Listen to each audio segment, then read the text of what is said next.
하나님의 말씀은 시편 73편입니다. 28절, 의학성경 855페이지, 시편 78편 28절 한 절을 우리가 같이 공부하겠습니다. 시작. 하나님께 가까이 함이 내게 복이라. 내가 주 여호와를 나의 피난처로 삼아 주의 모든 행적을 전파하리이다. 아멘. 솔로몬은 다윗의 아들이죠. 성전을 지은 것은 솔로몬인데 솔로몬이 성전을 짓기 전에 이미 다윗은 그 하나님 앞에 예배드릴 때 찬양할 이 찬양대를 조직했다는 것이 성경에 여러 차례 기록이 되어 있습니다. 그만큼 이 다윗은 찬양에 대해서 관심이 많았죠. 또 본인이 지은 그 시가 찬양으로 쓰였던 것 같아요. 다윗이 자기 아들 솔로몬이 성전 다 지어서 완료한 것은 보지 못했는데 그 성전이 지어지기도 전에 찬양대를 조직했는데 찬양대원은 몇 명 정도 됐을까요? 다윗이 왕인데 찬양대를 몇 명 정도 했을까? 다윗이 그 하나님의 법궤를 옮겨올 때는 한 3만 명을 동원했더라고요.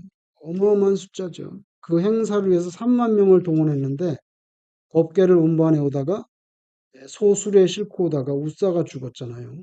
그래서 그냥 거기서 스탑돼 버렸죠. 그렇게 많은 인구를 동원할 수 있는 왕입니다.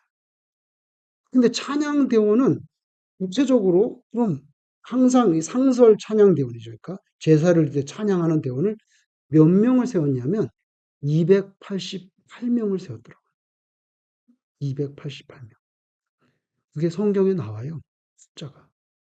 역대상 25장 7절에 찬양대원의 숫자가 288명이에요. 그러니까 뭐 3천 명도 세울 수 있고 다윗이 원했으면 3만 명도 세울 수 있었을 것 같아. 뭐 레위인 다 동원해가지고. 그런데 288명만 세웠더라고요. 그래서 이유가 있었겠죠.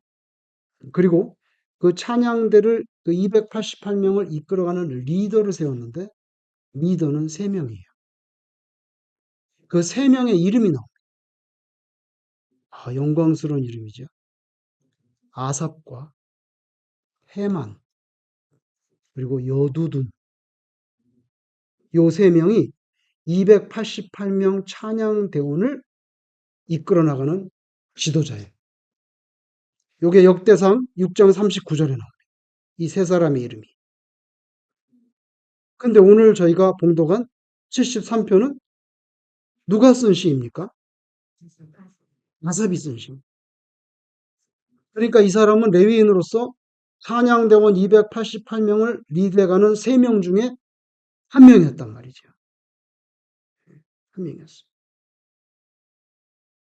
역대하 거의 끝나는 부분에 29장 30절에 어떤 이야기가 나오냐면 이제 세월이 많이 지나서 히스기야 왕 때 이야기가 나오는데 히스기야 왕 때에는 찬송가를 뭘 썼느냐가 나옵니다.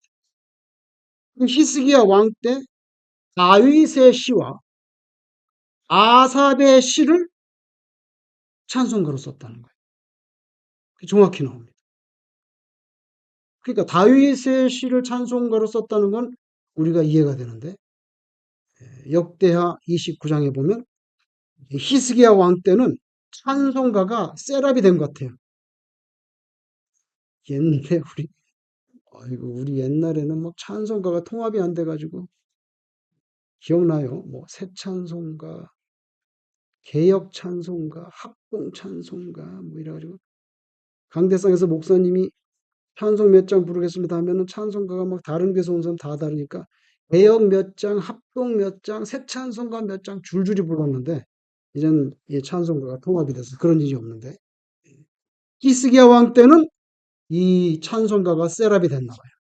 그래서 다윗의 시와 아삽의 시를 찬송가로 활용했다고 기록해 주는 거 보면 아삽의 신앙이라는 거 그리고 아삽이 이 하나님을 찬양하는 일에 기여한 그 공은 알아줄 만하다. 그렇게 생각이 됩니다.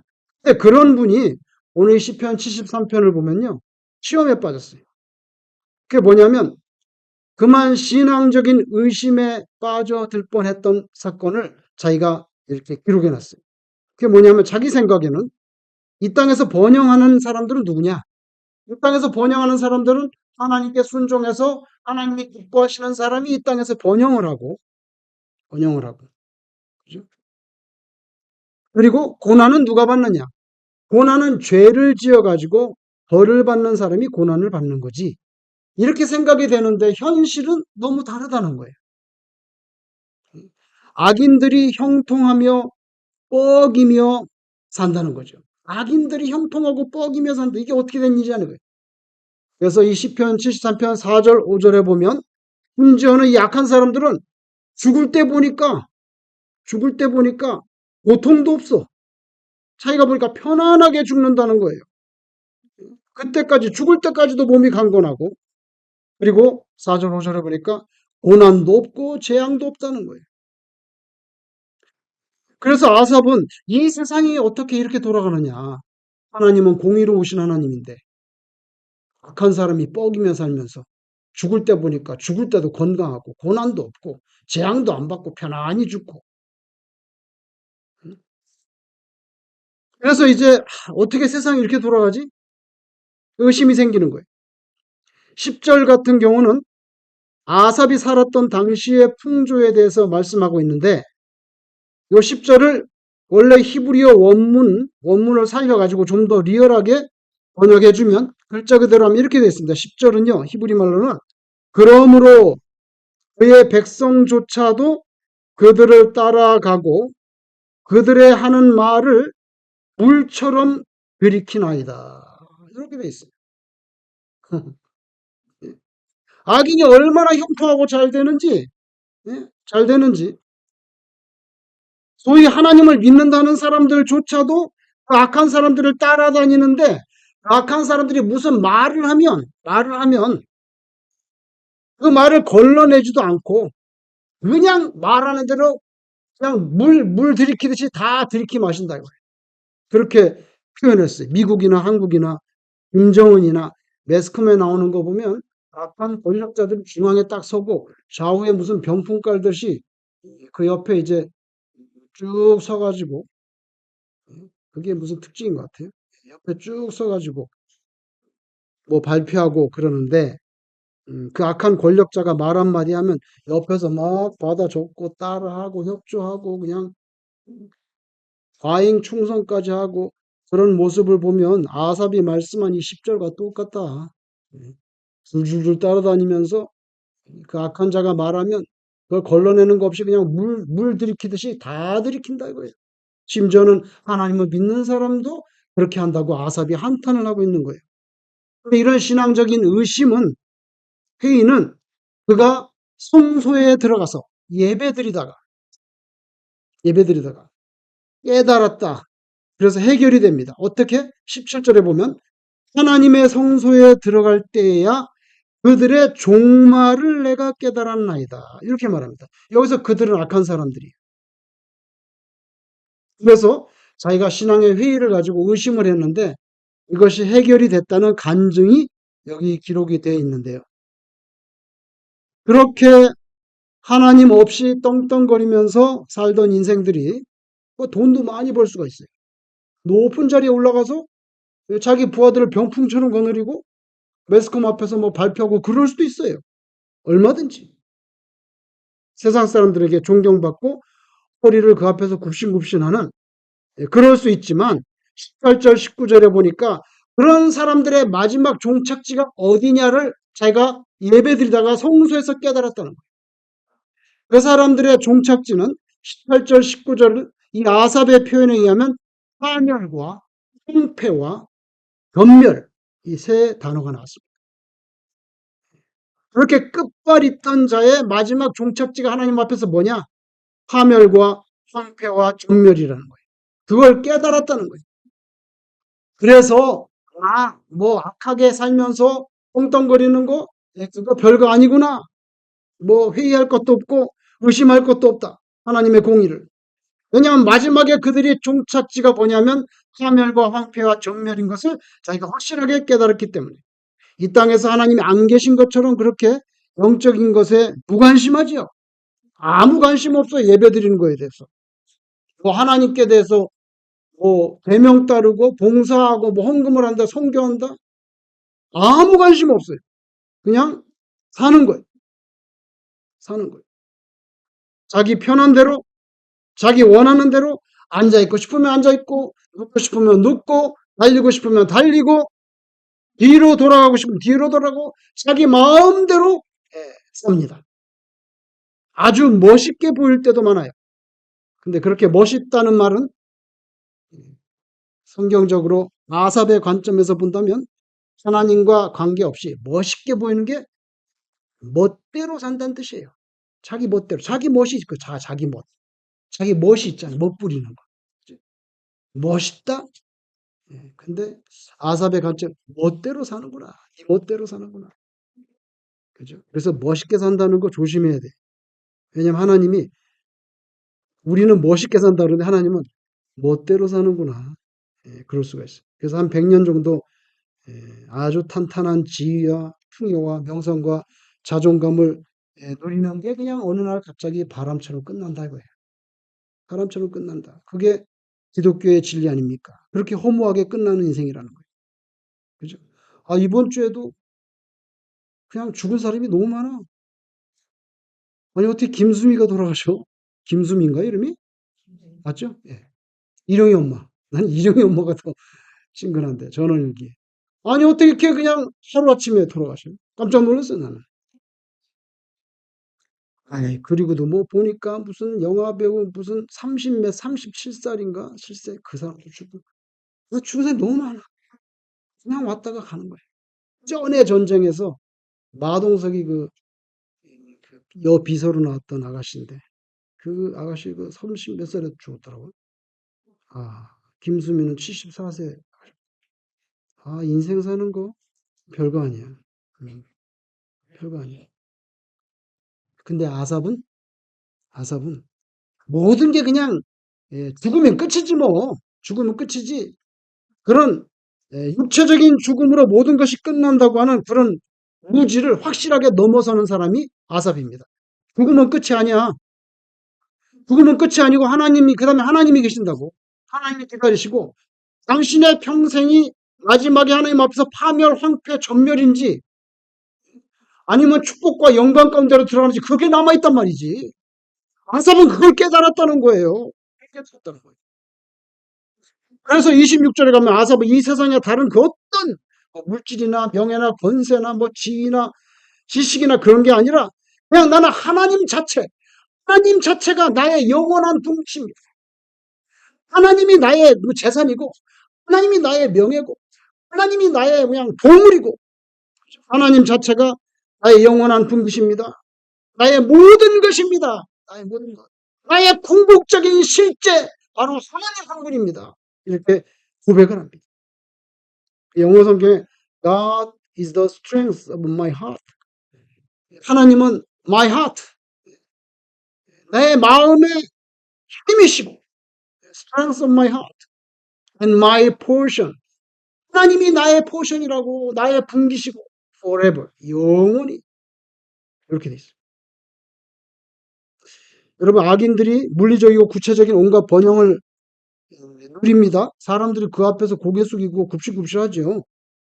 그런데 아삽은 그런 세상에 빨려 들어가지 않고 그들이 하는 말들을 물처럼 들이키면서 그 속에 익사하지 않고 나는 오직 하나님만을 나의 영원한 보물, 나의 영원한 분깃으로 여기면서 살겠다고 고백하는 거예요. 오늘 28절 마지막 고백. 요거 히브리 원문을 제가 그대로 한번 옮겨보면 이렇게 돼서 히브리 원문에는 그러나 나로서는 이렇게 돼 있어요. 그러나 나로서는 당신네들은 그렇게 사는데 그러나 나로서는 하나님께 가까이함이 내게 복이라. 나는 나의 신뢰, 트러스트, 원문에 신뢰가 나와요. 나는 나의 신뢰를 주 하나님께 두고 당신의 모든 역사하심을 선포하겠나이다. 이렇게 끝납니다. 나는 나의 신뢰를 하나님께 두고 하나님의 위대하신 그 모든 일들을 내가 이 세상에 말하면서 살겠다는 거예요. 여러분, 광야 생활 40년을 마친 이스라엘 백성들, 그동안에 많이 고생했죠. 물도 부족하고 가축칠 초지도 없고 좀 맛나게 식사할 뭐 향신료, 파, 마늘, 부추, 생선 이런 거 접할 수가 없었어요. 여러분, 시나이 반도에서 어디가 생선을 구하겠어요? 그 생선 없어요. 제 생각에 40년 동안 생선 못 먹었다고 봐요. 거기는 사막입니다. 사막에서 어디 가서 생선을 찾냐? 그죠? 그래서 자기네가 말하잖아요. 파와 바늘과 부추와 생선 먹고 싶다고. 그 거친 모래바람 부는데 40년 세월이 지났는데 지칠 대로 지쳤는데 그리고 표현상으로는 젖과 꿀이 흐르는 가나안 땅이라고 하지만 사실 자기가 노예로 살았던 이집트의 그 비옥한 나일강 삼각주에 비하면요. 젖과 꿀이 흐르는 가나안 땅이라는 게 뭐 거의 불모지 수준이에요. 그리고 생각해 보세요. 나일강이 흘러서 생전 물 걱정을 안 하고 살았어. 그죠? 거기서 생선 얼마든지 건져 먹고 살았다고. 노예로 살았지만. 그죠? 근데 가나안 땅은 뭐 나일강만큼 그렇게 비옥하지 않아요. 그리고 가나안 땅 이제 곧 들어갈 건데 남아 있는 건 뭐예요? 피비린내 나는 전쟁으로 내가 정복해야 되는 거예요. 그냥 주는 거 아니에요. 그 내가 전쟁에서 이 땅을 차지해야 된다는 그런 부담감이 있잖아요. 그런 걸 앞에 두고 모압 평지에서 모세가 자기가 죽기 전에 이스라엘에게 너는 행복한 사람이라고 그렇게 말했어요. 행복하긴 뭘 행복해.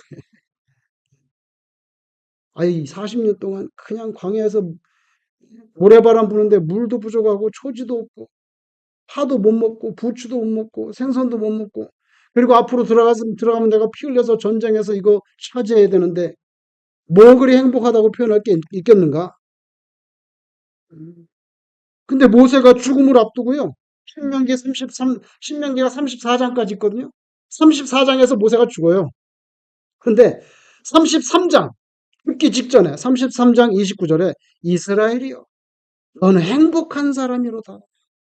이게 마지막 연설입니다. 마지막 연설.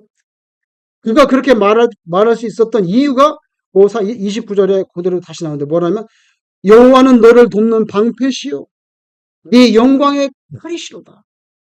하나님이 너와 함께하니까 방패가 되어주시고 칼이 되어주시니까 너는 정말 행복한 존재들이라는 거예요. 그런 고백을 하고 모세가 이제 죽음을 맞습니다. 여러분 우리는 보통 무엇을 얼마나 많이 이렇게 소유하고 있느냐 그런 거에 대해서 관심이 많고 그거에 따라서 내가 행복하기도 하고 안 행복하기도 하고 막 그런데 사실은 성경적으로 보면 그것이 아니라 하나님 앞에서 우리는 어떤 존재 방식으로 살아가는가 이거 중요하다는 거예요. 그래서 소유보다 중요한 게 뭐예요? 존재입니다. 많은 세상 사람들은 다 소유에 관심이 많아.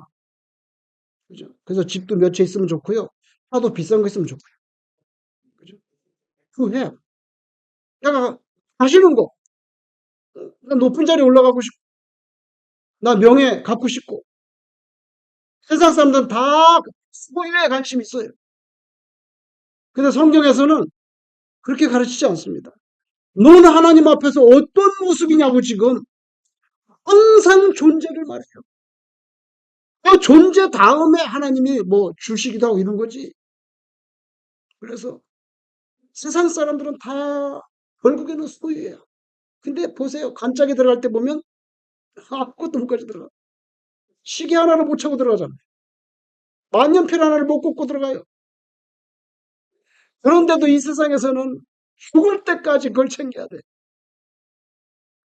근데 성경에서는 그게 아니고 하나님 앞에 말씀대로 순종하면서 사는지 아니면 안 사는지 멋있게 멋대로 사시는지 아니면 하나님의 말씀에 구속을 받아서 불편하게 사시는지 세상적으로 불편해. 그죠?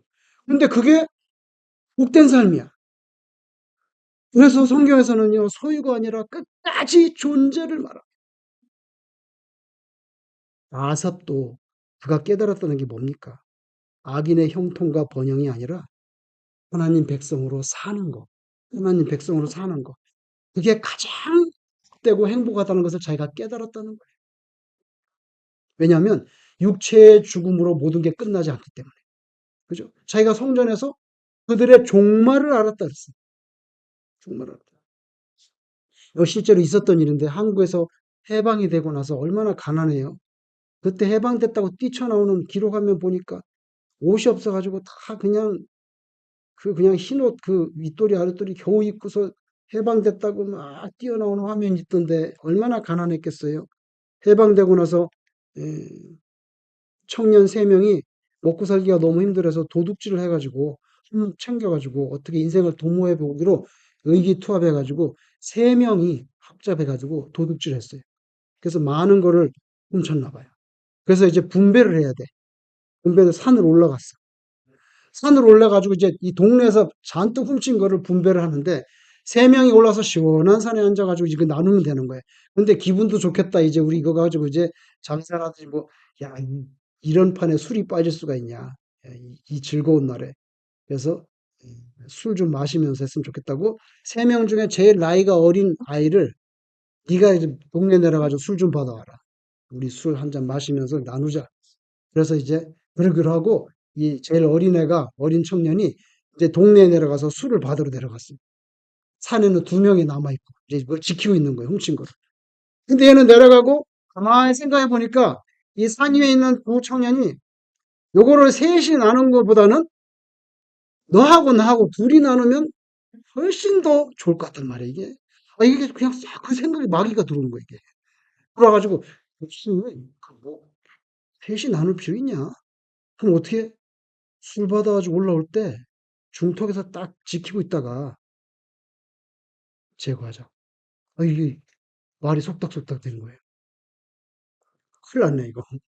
술 받으러 가는 애는 그것도 모르고 술 받아오면 이제 산에서 올라오는 중간에 죽이고 재산을 둘이 나눠 갖자.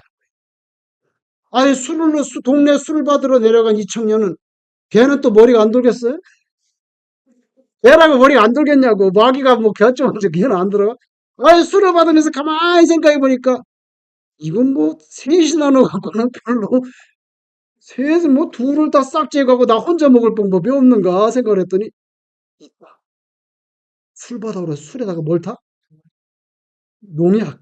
그 흔한 농약을 쓱 부어가지고 농약을 타서 먹이면 자기는 쓱 피하고 안 먹고. 그러면 이거 다 내가 차지가 되는 거예요. 아유, 그러니까 그냥 이 밑에 내려가 이 녀석도 가슴이 벌렁벌렁 해가지고 술을 받아가지고요. 거기다가 진짜 농약을 넣은 거예요. 그래가지고 술을 들고 이제 산으로 올라가는 거예요, 얘는. 산으로 올라가는데 어떻게 됐겠습니까? 올라가다가 맞아? 죽었어요. 한 명은 지키고 있고 한 명이 중턱에 내려가지고 이렇게 보고 있다가 술 받아 올라오는 놈을 갖다가 죽인 거예요. 그 아까운 술을 어떻게?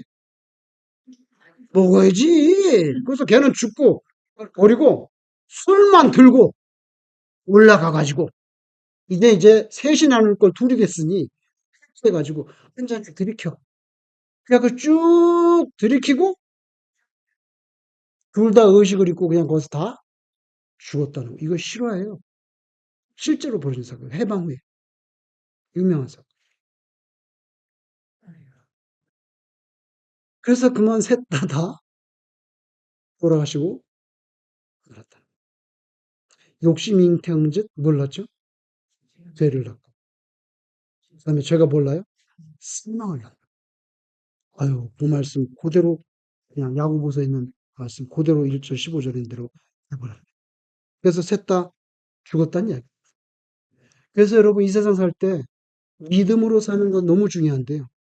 믿음 중요한데 또 한 가지가 중요해요. 뭐냐면 선한 양심이 있어야 돼요. 선한 양심. 이게 우리 크리스찬의 인생에 굴러가는 두 개의 인생轨跡이야. 이 중에 하나만 빠져도 마차는 자빠지게 돼 있어요. 믿음은 좋다는데 사기꾼이야. 어떻게 그거 안 되지? 그죠? 아니, 법 없이 산다는데 예수를 몰라.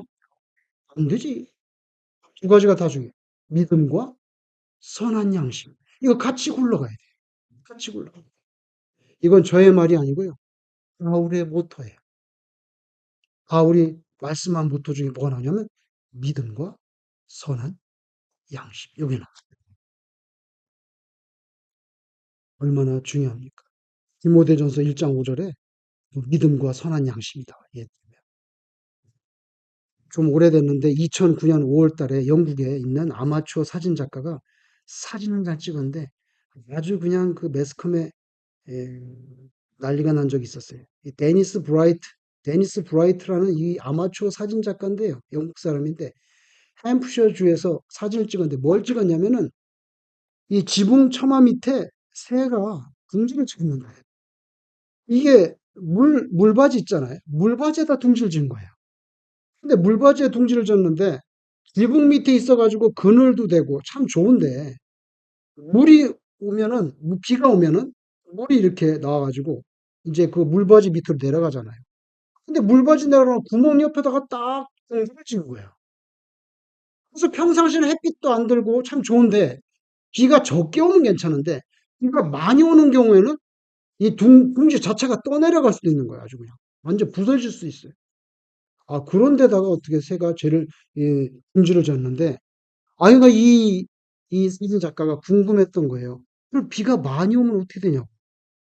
그래서 계속 이제 이 관찰하는 겁니다. 이 영국의 햄프셔주에서 데니스 브라이트 이 사람이. 근데 진짜 비가 한번 많이 오는 날이 있었어. 아, 이 사람이 얼른 달려가서 카메라를 들이대고 찍는데 놀라운 사건이 벌어졌어요. 물바지에서 물이 콸콸 쏟아지잖아. 그러면 물 내려가는 바로 옆에다가 그걸 딱 그러니까 쏙 지어놨는데 아니 딱 갔더니 어미새가 어미새가 어떻게 그게 가능한지 모르겠지만 어미새가 평상시보다 자기 몸을 두 배로 불렸어 이렇게. 제 생각에 날개를 막 이렇게 한 것 같아. 뭐 살이 갑자기 두 배로 찔 일은 없고 있는 깃털은 다 세운 거야. 그래가지고 이 작가가 보기에 평상시보다 두 배로 몸을 불려가지고요. 쿵쿵해.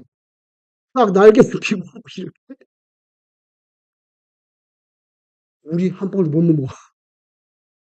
그래가지고 이 어미새가 자기 몸으로 댐처럼 이 손바지 해가지고요. 물이 못 넘어오게 버티고 있는 거.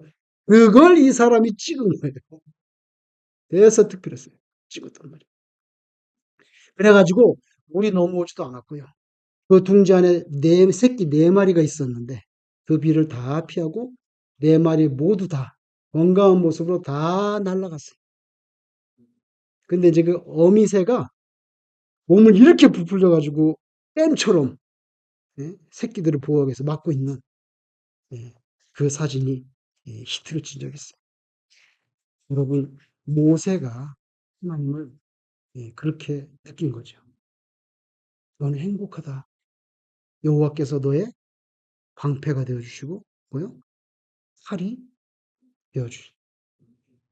걱정할 거 없다는 거예요. 걱정. 그렇게 고백을 합니다. 여러분 현재 이스라엘과 국경을 맞대고 있는 나라가 요르단입니다. 요르단인데 요르단 그 맨 밑에 내려가면 이제 네게부 사막으로 거기서 완전 사막이에요.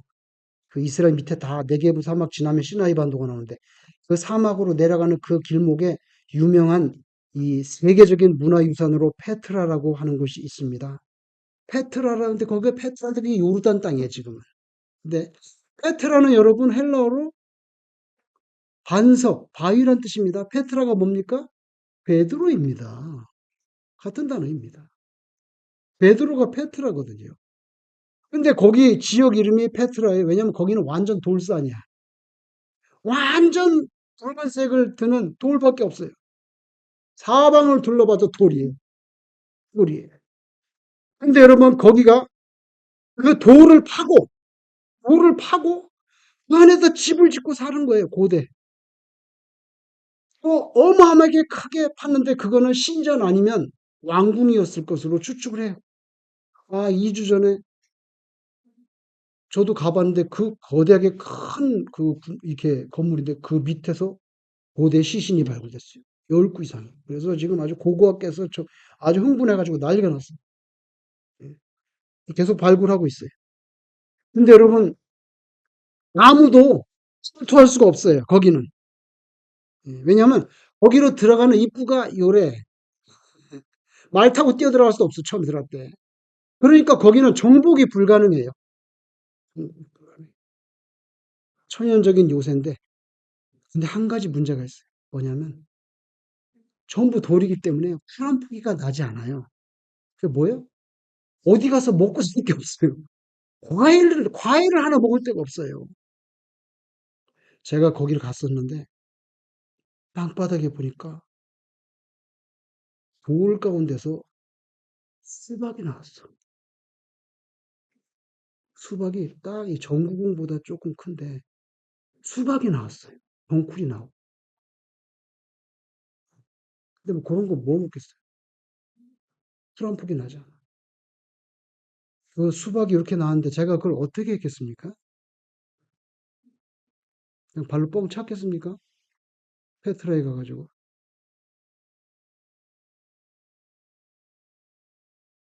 아, 수박을 가져가가지고 미국으로 가져가가지고 배를 따가지고 그러면 씨가 나올 것이다. 좀 씨를 내가 심어가지고 싹이 나면 키워갖고 이게 잘 되면 페트라에 있는 박을 내가 이렇게 소유하고 볼 수 있겠구나. 이런 상상에 젖어가지고 그 전구경만한 아무도 쳐다보지 않아 땅바닥에 다 사진 찍느라고 정신없는데 그걸 제가 땄다 이 말입니다. 땄어요. 이거를 땄어. 따가지고 가방에 그냥 잘 수건에 싸매가지고 숨겨가지고 숨겨가지고 가져오려고. 집에 가져와서 예, 씨를 이제 내가 말려가지고 씨가 있을 것 같아. 그래서 아 그러면 이거 페트라에 있는 호박인지 수박인지 수박이에요. 근데 아 알겠다. 그냥 가슴이 부풀어가지고 가방에다 막 비닐에 싸가지고 넣고 했는데 아이고 성지순례 끝날 때 보니까 팍 썩은 거야. 팍 썩어가지고요. 그래도 씨라도 건지려고 이렇게 열어보니까 들렁거렸어. 그래고 씨가 생기다 말았어요. 이렇게 조그맣게. 그래서 그냥 포기했다. 이 말입니다. 먹을 게 없어요, 거기는. 그럼 어떻게 살아? 딱 한 가지예요. 칼 들고 나가가지고 그냥 약탈하는 거예요. 주변 다른 족속 약탈하고 그다음에 거기 이렇게 이집트로 내려간 대상들이 내려가거든요. 대상들이 내려가는데 그거 노략질하는 거예요. 그거 해먹고 사는 거예요. 그게 바로 누구입니까? 에돔입니다. 에돔. 에서의 후손이에요. 에서의 후손이 거기서 살았다고요. 그죠? 그래서 예언서에 보면요. 에돔이 망할 때 뭐라고 말합니까? 너 높은 바위 틈새에 사는 에돔아. 이렇게 나오거든요. 창세기에 보면요. 에서와 그 후손들은 어디로 갔다고 하면 세일산으로 떠났다고 돼 있어요. 세일산. 세일산이 어디냐면요. 오늘날 그 페트라예요.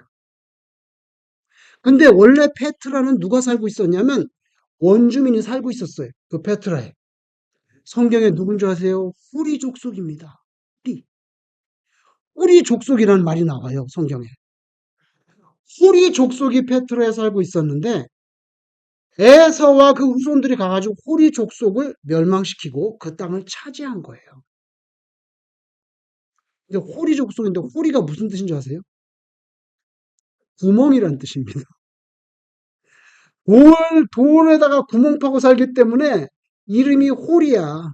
근데 홀이가 구멍이란 뜻이에요. 그걸 정복해서 에돔 족속이 거기에 딱 막강하게 버티고 살았던 거예요. 그 흔적이 지금도 남아있어요. 제가 왜 이 말씀 드린 줄 아세요?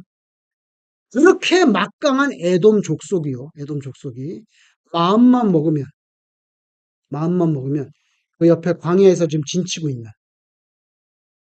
이스라엘 족속을 얼마든지 약탈할 수가 있습니다. 거기 약탈하면요. 아마 몇십 년 먹을 거를 저장할 수 있을 것 같아요. 제 생각에. 그런데 그렇게 하나님이 못하겠어요. 하나님이 방패가 되어 주십니다. 제가 볼 때는요, 그 페트라에서 그거 뭐, 하는 일주일도 안 걸려요. 그거 진치고 있는 거 한번 털면 제 생각엔 몇십 년 먹을 거 나올 것 같아요. 그 양떼 다 뺐습니다. 다 죽이고. 얼마든지 그럴 수 있는데, 하나님께서 딱 보호자가 되어 주셔가지고, 방패가 되어 주셔가지고, 끝 하나 못 건드렸어요, 에돔 족속이. 물론 형제지간이기도 하지만, 뭐 후손들이 그런 거 따지나요? 따지지도 않았어, 그 사람들. 이스라엘만 그쪽 치지 못하겠지. 그 사람들은 아무 관심도 없다고. 그런데도 하나님께서 그 마땅한 약탈하는 족속이 돼버린, 원래 에서가 뭐 하는 사람이에요? 사냥하는 사람이잖아요. 그 근성이 있는 거예요. 그 무시무시한 약탈 족속, 그 에돔으로부터 하나님께서 보호해. 그러니까 모세가 죽을 때 이스라엘이여 행복한 자로 여호와께서 너의 방패시고 칼이 아니냐 이렇게 말하는 거예요. 여러분 앞에는 홍해가 있었죠.